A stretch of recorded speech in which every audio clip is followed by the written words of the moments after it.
Cuarto, el comienzo de la guerra. Los jefes griegos para nada se intimidaron con las palabras de Calcas, y enseguida iniciaron la navegación con su inmensa flota. Aunque la guerra habría de ser prolongada, ellos estaban animados con la profecía de que serían los conquistadores. La primera experiencia no fue muy afortunada. Ellos cruzaron el mar Egeo con seguridad, pero en lugar de arribar a las costas de Troya, los pilotos, por ignorancia o error, dirigieron los bajeles hacia la costa de Teutrania, un distrito en el reino de Misia, que queda al sureste de Troas. Allí los griegos desembarcaron y enseguida fueron atacados por Telefo, el rey de aquel país, quien los enfrentó con una fuerte fuerza y los hizo regresar hasta sus barcos luego de la batalla en la cual muchos de ellos murieron. Ellos probablemente habrían tenido mayores pérdidas de no haber sido por la amistosa ayuda de Baco, el dios del vino. Mientras Telefo estaba peleando al frente de sus hombres, él tropezó y cayó sobre una parra, la cual el dios había hecho crecer repentinamente desde la tierra muy cerca de sus pies. Cuando estaba caído en tierra, Aquiles se adelantó y lo hirió severamente con un golpe de su jabalina. Los griegos, sin embargo, fueron obligados a volver al mar, y pronto una tormenta se levantó, la cual destruyó muchos de sus bajeles. Debido a su mala suerte, ellos regresaron a Aulis, donde iniciaron la reparación de sus barcos averiados, y para así estar listos a partir otra vez. Mientras los griegos estaban ocupados, ellos fueron sorprendidos por la presencia del rey Telefo, quien vino hasta su campamento para rogar a Aquiles que le curara su herida. Un oráculo que había consultado le había dicho que solo podría ser curado por la persona que lo hirió. Aquiles era el menos deseoso de cumplir con la petición de Telefo, pero Ulises le aconsejó hacerlo así. Telefo era uno de los hijos de Hércules, y había sido decretado que sin la ayuda de un hijo del héroe, Troya no podía ser tomada. Además era un nuero de Príamo, y su país estaba cerca de donde la guerra habría de ser efectuada. Por estas razones, Ulises estaba deseoso de hacerlo amigo de los griegos, y así persuadió a Aquiles para que curara al rey teutraniano. Aquiles lo hizo mediante verter en la herida porciones del óxido de la punta de su jabalina. Telefo estuvo tan agradecido que se unió a la expedición contra Troya, y así ejerció el papel de piloto de la flota griega hasta las costas troyanas. Pero otra dificultad se presentó ahora en la empresa de los griegos. Su flota estuvo lista una vez más para la partida, pero los vientos no se presentaban favorables. En tiempos antiguos, no se podía hacer un viaje por mar cuando los vientos eran contrarios. Sus barcos eran muy pequeños y solo eran movidos por remos y velas. Homero nos da una buena idea del sistema de navegación de estos tiempos cuando nos dice en la Odisea acerca del joven Telémaco preparando un viaje en la búsqueda de su padre Ulises.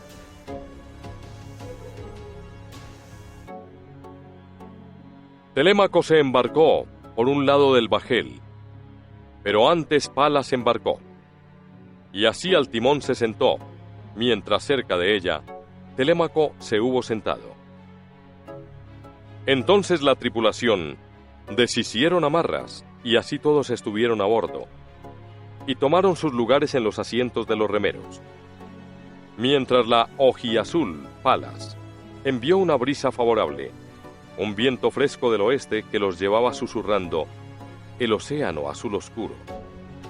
Telémaco dio la partida, la orden de ejecutar la maniobra. Ellos obedecieron.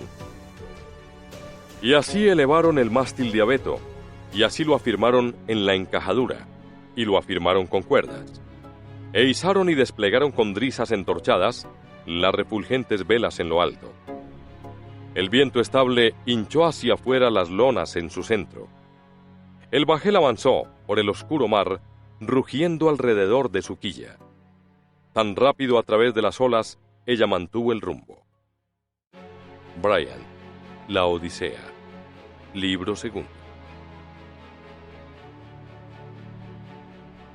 Por muchos días, los jefes griegos esperaron en Aulis por brisas favorables, pero ninguna llegó. Las tropas reunidas y embarcadas permanecieron inactivas, y así desde Aulis deseaban zarpar en vano. Eurípides. Traducción de Potter. Finalmente, el adivino Calcas les dijo que los vientos del este, los cuales impedían su navegación, eran causados por el enojo de Diana. Diana era la diosa de la caza, y allí había uno de sus bosques sagrados muy cerca de Aulis.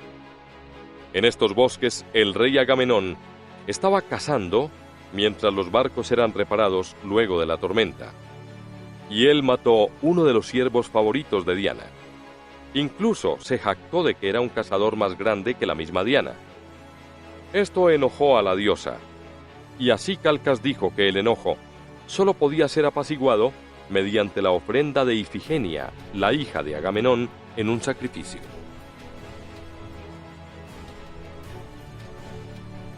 Los sentimientos del padre pueden ser fácilmente imaginados.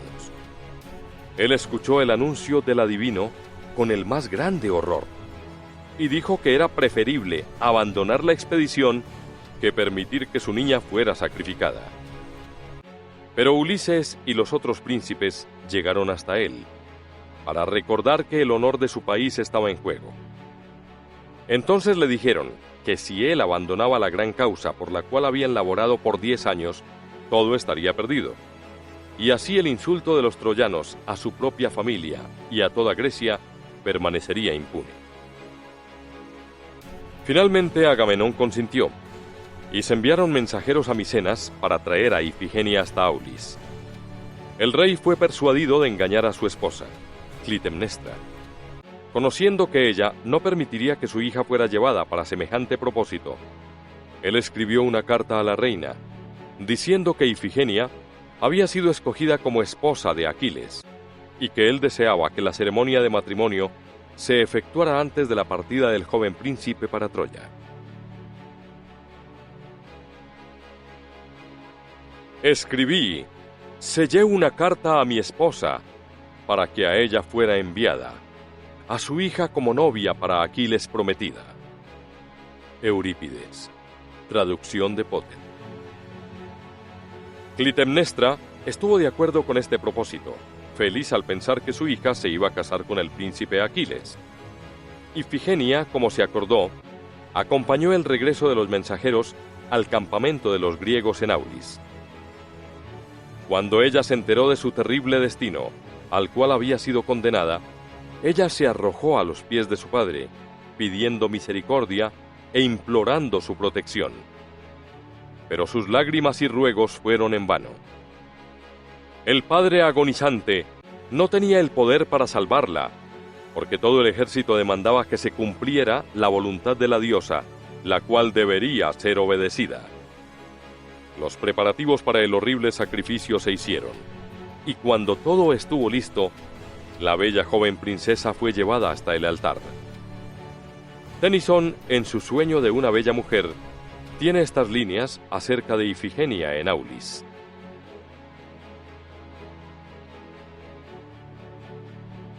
Fui cortada de la esperanza en aquel triste lugar, el cual los hombres llamaron Aulis en aquellos tiempos de hierro. Mi padre llevó su mano sobre su cara. Yo enceguecí con mis lágrimas. Aún esforzándome por hablar, mi voz fue grave con suspiros, como en un sueño. Borrosamente pude distinguir los adustos reyes de barbas negras con ojos de lobos, esperando verme morir. Pero Ifigenia no fue sacrificada después de todo. Su inocencia estimuló la piedad de Diana, y en el último momento, la diosa envolvió a la dulce doncella en una nube, y dejó en su lugar un bello venado para ser ofrecido en sacrificio. Ella llevó a la princesa hasta Táurica, un país en las costas del Mar Negro, y allí Ifigenia permaneció por muchos años sirviendo como una sacerdotisa en el templo de Diana.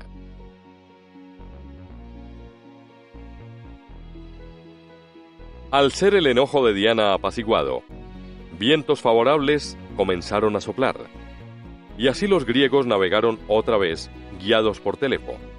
La flota cruzó el mar Egeo, y de manera segura alcanzó las costas de Troas. Pero allí Calcas hizo otra descorazonadora profecía. Él declaró que el primer griego que pisara suelo troyano debería ser muerto por el enemigo. Esto el oráculo de Delfos también lo había predicho. Hubo una indecisión, por esto acerca de desembarcar, porque el ejército del rey Príamo estaba desplegado sobre la playa, preparado para la batalla contra los invasores. Esta fue la oportunidad para un acto heroico por parte de Protésilas, rey de Filacia en Tesalia, quien audazmente se lanzó a la playa tan pronto la proa del barco tocó tierra. La predicción de Calcas fue cumplida de inmediato.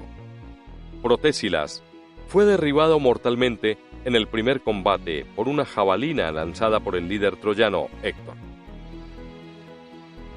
La osadía del rey tesaliano y el dolor de su reina Laodamia cuando se enteró de su muerte han sido muy encomiadas en verso y prosa.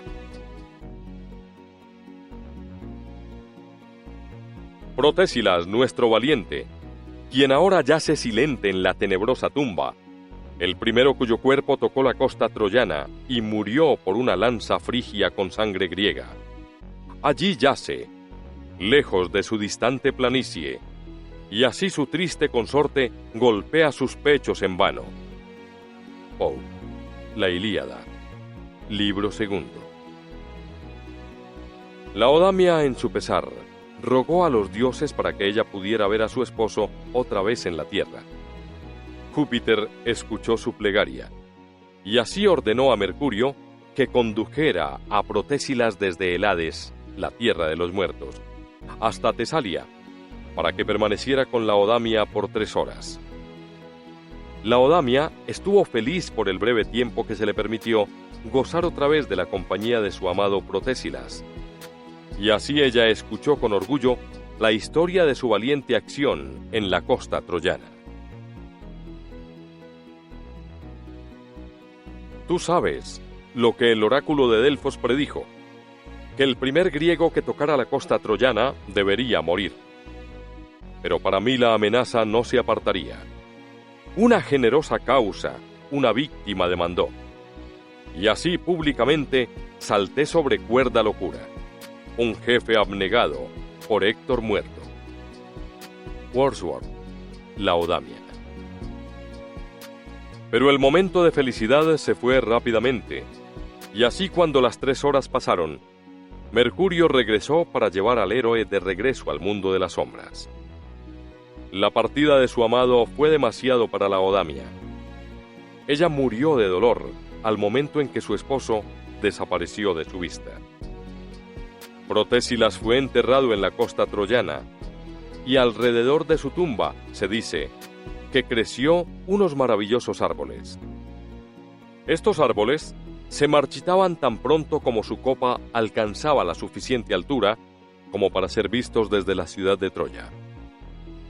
Entonces árboles nuevos crecían desde sus raíces y se marchitaban de igual manera cuando nuevamente alcanzaban la misma altura, y así este maravilloso reverdecer y marchitar continuó por siglos. A un lado del Helesponto, tal confianza fue celebrada. Un bosque de árboles por épocas crecía, desde la tumba de él por quien ella murió. Y así cuando cierta altura ellos alcanzaban, tal que desde las murallas de Ilion la vista alcanza, un constante cambio de crecimiento y marchitez. Wordsworth, Laodamia. El acto heroico de Protésilas fue el comienzo de la gran guerra. Antes de caer, él mismo mató a muchos enemigos, y las huestes de sus compatriotas tomaron valor con su ejemplo, y se lanzaron de sus barcos al encuentro de los troyanos en un feroz combate. En su primera batalla los griegos fueron victoriosos. Aunque Héctor y sus tropas combatieron valientemente, ellos fueron expulsados de la costa y obligados a tomar refugio detrás de las fuertes murallas de la ciudad.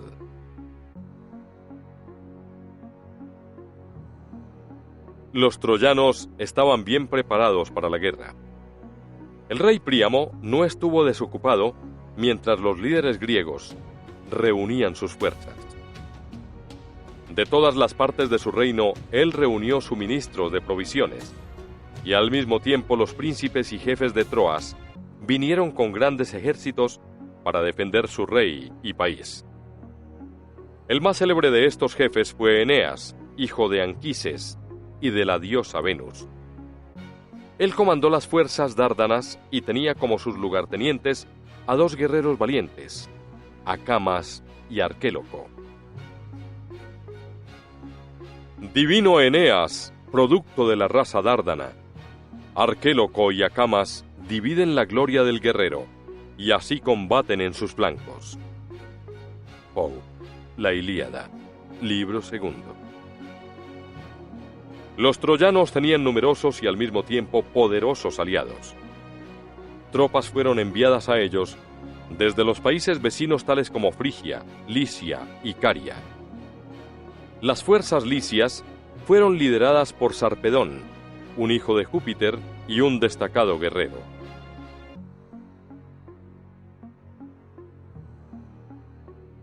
Un jefe lideró aliados de Troya, ciudad de murallas sitiadas, una hueste de héroes, y así resplandecieron todos ellos. Poe, La Ilíada, libro 16. Pero el más grande de todos los héroes que defendieron a Troya, y así, con la excepción de Aquiles, el más grande y valiente de entre los que tomaron parte en la guerra de Troya, fue el famoso Héctor. La vanagloria de las naciones, la defensa de Troya, a quienes su seguridad y su fama ellos debían, su jefe, su héroe y casi su dios. Poe, La Ilíada, libro 22. Así es que mientras Héctor vivió, Troya estuvo segura. Cuando él murió, su gran rival, Aquiles, por cuya mano fue muerto, le dio a los griegos un gran regocijo, tal y como si Troya ya hubiera caído.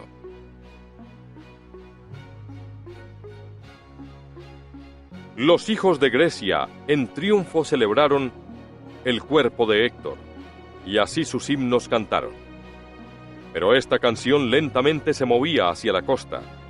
Héctor ha muerto, e Ilion ha dejado de ser. Poe, La Ilíada, libro 22. Pero aun cuando liderados por el gran Héctor, los troyanos, luego de su primera derrota, fueron incapaces de mantenerse peleando a campo abierto contra el vasto número de los griegos. Viendo por esto que ellos deberían depender de la seguridad de sus fuertes murallas, las cuales Neptuno había construido, desplegaron todas sus fuerzas en la ciudad, permitiendo que el enemigo tomara posesión del territorio en derredor del país. Entonces el famoso asedio por 10 años comenzó. Los griegos sacaron sus barcos del agua y los vararon en la playa, y los mantuvieron derechos soportados mediante puntales.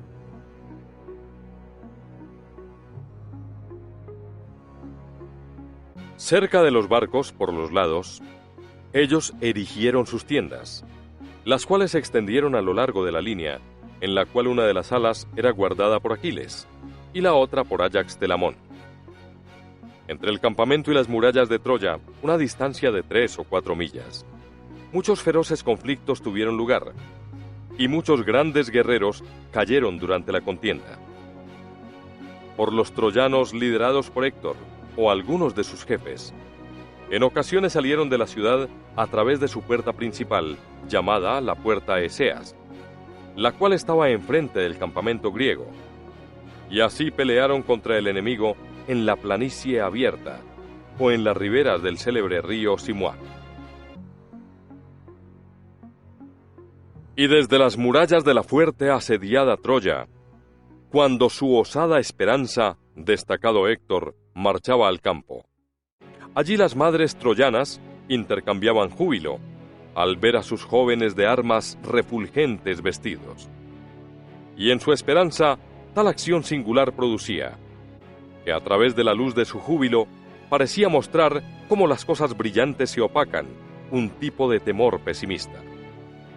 Y así desde la Estrón de Dardano, donde ellos combatieron, hasta los juncos del Simois la roja sangre corrió, cuyas ondas imitaron el murmullo de la batalla con abultadas ondas. Y así sus angustias comenzaron, rompiendo sobre la odiada costa, y así entonces se retiraron otra vez, incluso para reunirse como mayores angustias. Ellos se unieron y lanzaron su espuma en las orillas del Simois. Shakespeare, Lucrecia.